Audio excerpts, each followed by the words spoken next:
Si pripravená teraz na jeden test, kde ti dokážem, že viem čítať myšlienky?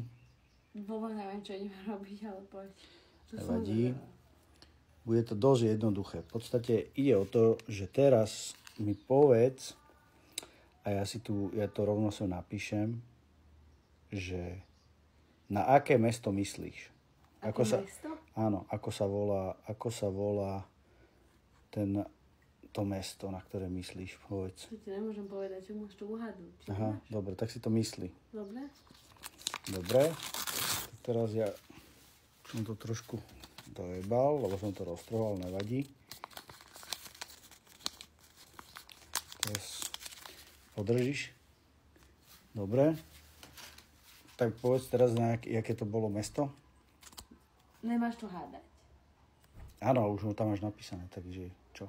Aké to bolo mesto? Rožňava. Dobre. Teraz ďalšie mesto, teda ďalšia vec.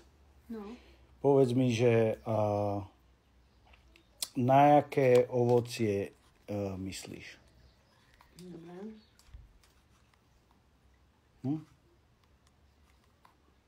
Ty to máš napísať, ne? A dať mi papierik? Ja už viem, ja už si myslím. Dobre. Myslí na to. Myslím. Myslíš dosť na to? No, to si niekde videl tohle? Čo to je?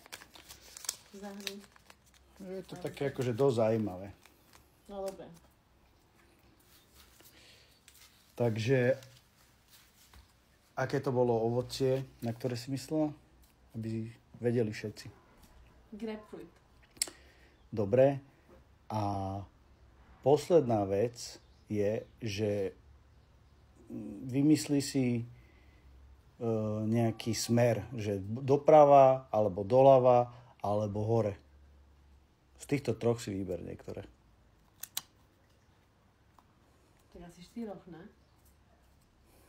Však doľava, doprava a hore. Alebo dole. Tak, z týchto 4 si mám vybrať. Mám. OK. Dobre. Som zvedavá. Dobre, tak teraz máme všetko spísané. Ukáž, podaj mi tie bločky. Nepodám. Musíš mi ich podať teraz. Kvôli čomu? No však podaj mi ich a uvidíš. No. A teraz ideme na to.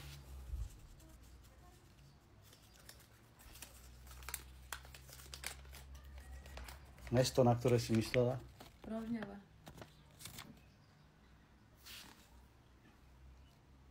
Kedy si to zapísal? Teraz. Nechápem to. Ovocie, Ty si to na ktoré napísala. si myslela, ovocie, na ktoré si myslela.